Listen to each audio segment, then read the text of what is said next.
सन 70 में हम यहाँ से चले गए अजमेर जाके मैं जीसीए का अध्यक्ष बना। बहुत सारा सब कुछ हुआ जीवन में, पत्रकारिता में कहाँ से कहाँ तक यात्रा की।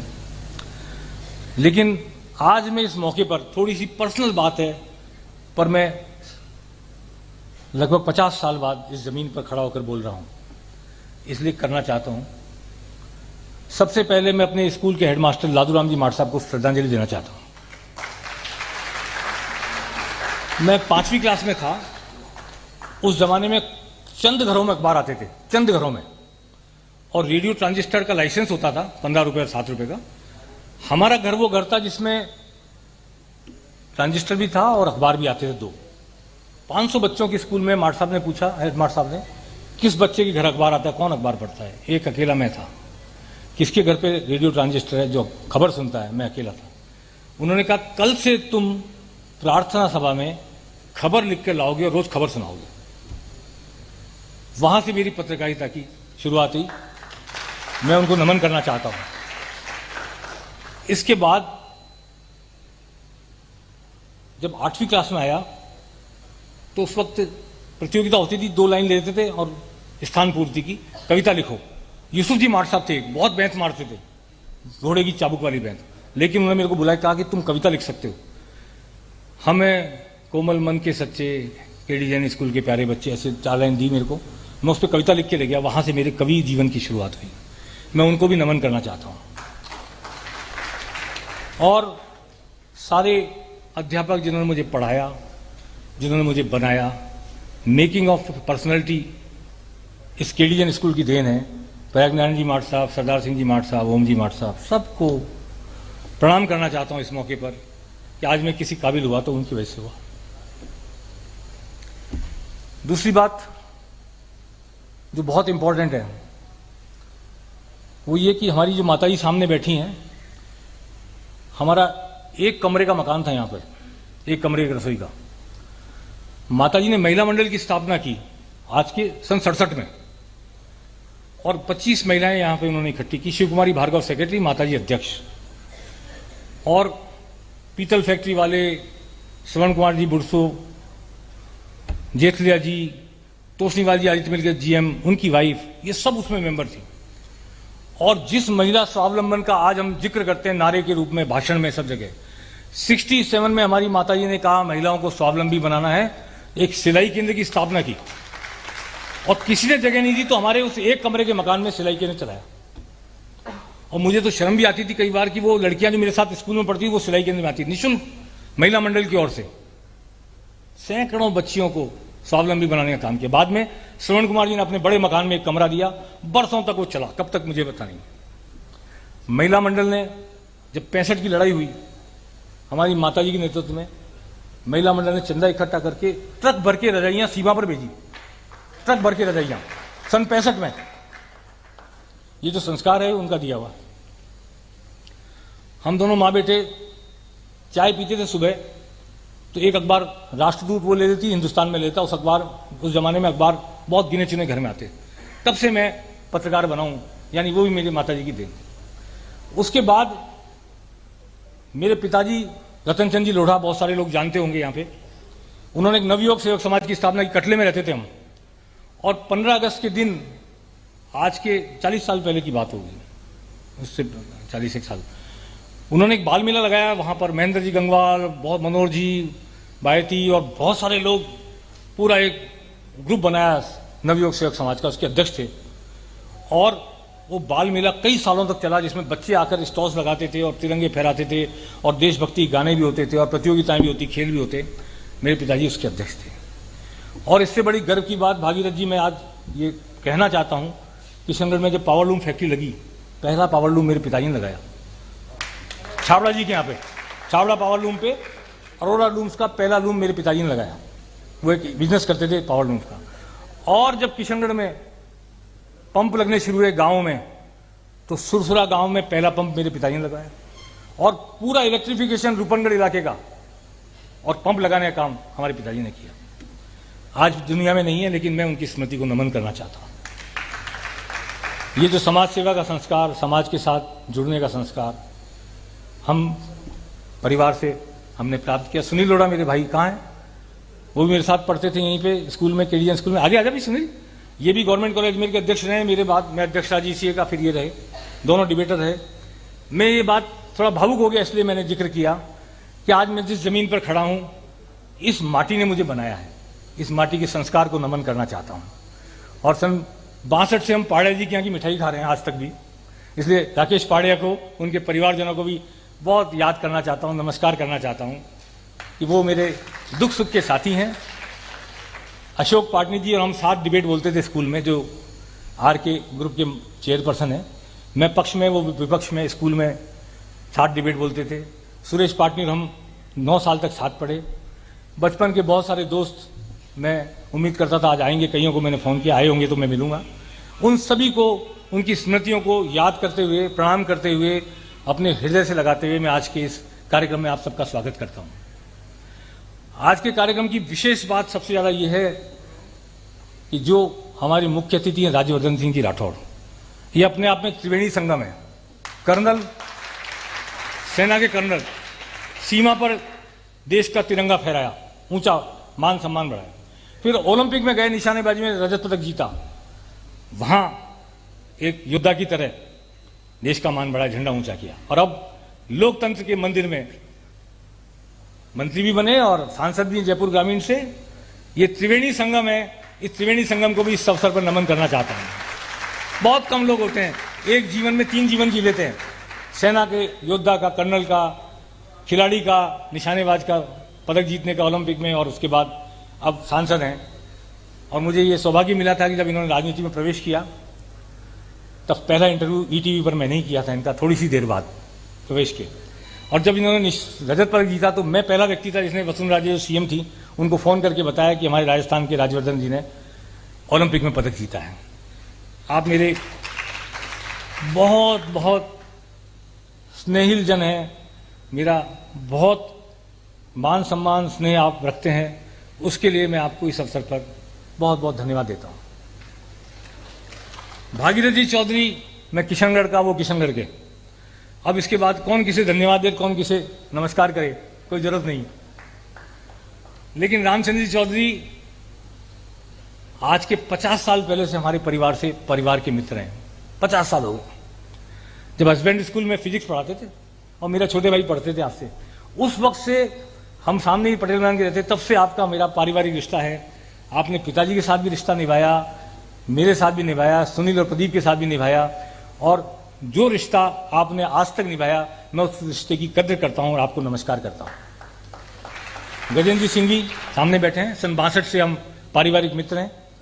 और एक बार खड़े हो जाएं, ये किशनगढ़ के ही हैं। हम बचपन में कंचे साथ खेले, गुल्ली डंडे साथ खेले, और तब से आज तक जो दोस्ती निभा रहे हैं। हाँ, किचन में आके मम्मी से लड़ाई करी, लड्डू भी खाए मम्मी के हाथ के आपने। चलिए, प्राइवेट बातें पर्सनल थी, लेकिन मैं बहुत भावुक था।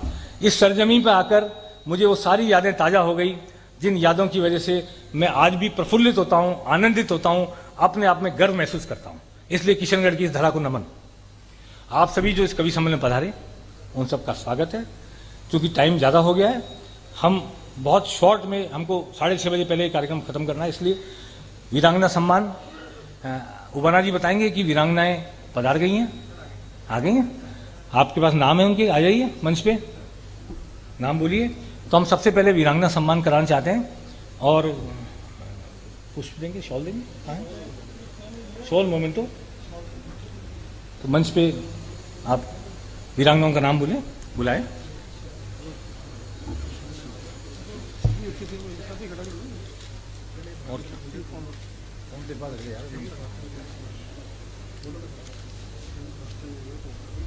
जी हाँ, और वक्त है अब वीरांगनाओं के सम्मान का। सबसे पहले मैं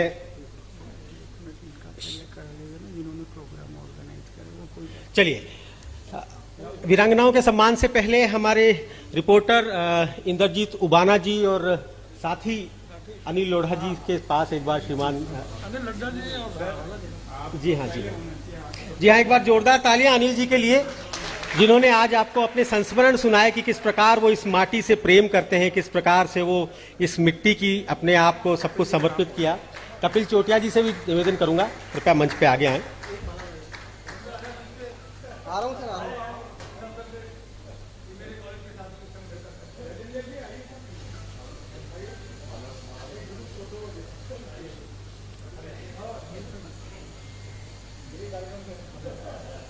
ये तो वैसे फिर भी माइक पर आकर सर ने कहा, लेकिन मैंने इनके साथ बहुत सारी यात्राएं की हैं। जब भी किशनगढ़ से गुजरते हैं तो ये भावुक हो जाते हैं और अपनी कहानियां अक्सर सुनाते रहते हैं। एक बार जोरदार तालियां अनिल जी के लिए। और वाकई में सम्मानित, बहुत नमन करता हूं मैं भी इस मिट्टी को, जिन्होंने अनिल लोढ़ा जी जैसे लोगों को संस्कार दिए, आगे बढ़ाया। जी हाँ, और अब मेन कार्यक्रम की तरफ, मुख्य कार्यक्रम की तरफ आते हैं। शहीद भागचंद गुर्जर टोकड़ा, जो कि 21 राजपूत रेजिमेंट में थे और चीन बॉर्डर पर तैनात थे। 12 जुलाई 2022 को शहीद हो गए। आप खुद बोलिए, इसमें ज्यादा अच्छा लगेगा। मैं स्टेज पे बुलाऊंगा शहीद भागचंद गुर्जर के परिवार से। एक बार आप सभी स्टेज पे पधारें। अगर यहाँ मौजूद है तो आप लोग पधारें।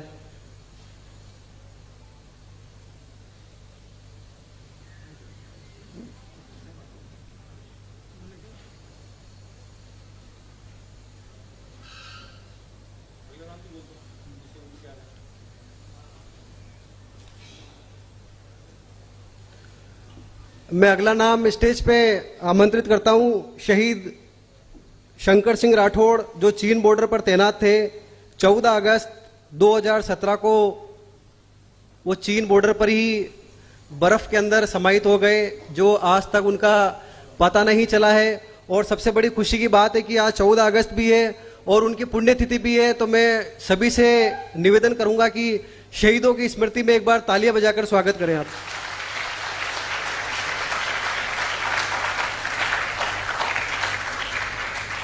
मैं निवेदन करूंगा शंकर सिंह जी राठौड़ के परिवार से, जो उनकी पत्नी है रेखा कंवर जी, एक बार आप पधारे स्टेज पे।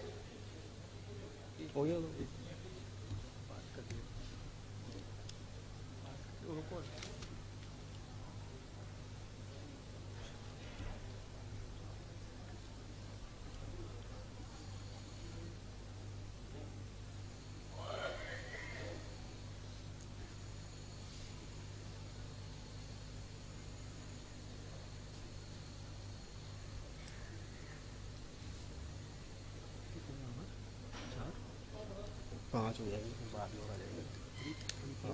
नहीं, पाँच सफिशिएंट है, अभी पाँच है।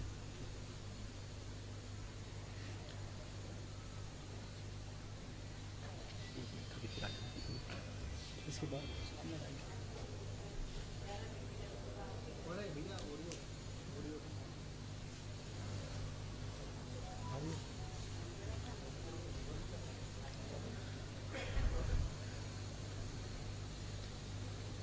अगला नाम बोल दो।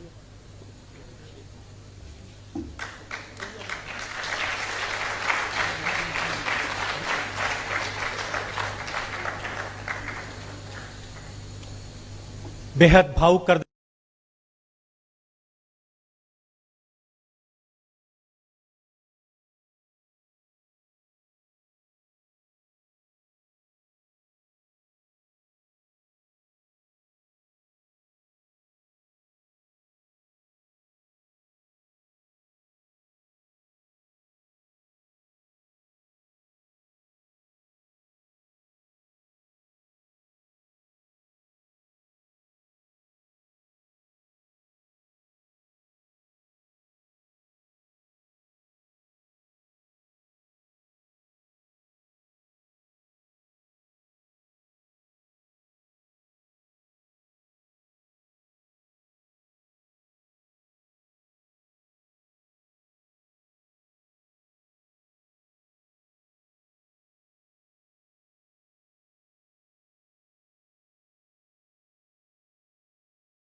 वीर गति को ये प्राप्त हुए थे।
और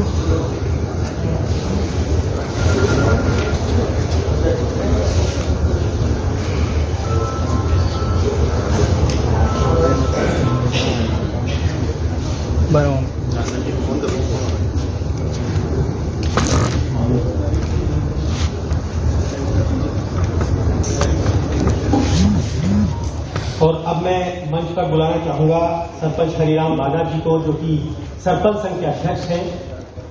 कृपया मंच पर आए।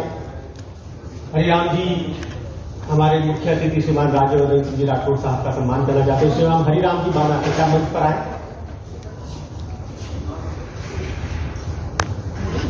श्रीराम हरिराम जी बाना साहब।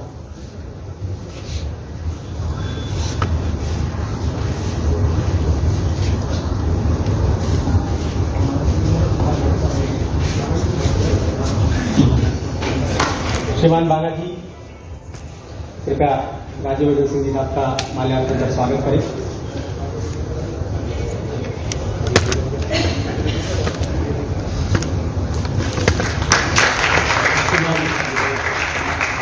पावरलूम एसोसिएशन के श्रीमान श्री गोपाल जी सोनी जी अगर मौजूद हैं तो कृपया मंच पर पधारें। श्रीमान रामचंद्र जी चौधरी साहब का स्वागत करें। और आप लोग लगातार बजाते रहें, तालियां देते रहें, उपहार लगातार बार बार, क्योंकि बहुत जल्द हम एक ऐतिहासिक कवि सम्मेलन के गवाह बनने जा रहे हैं।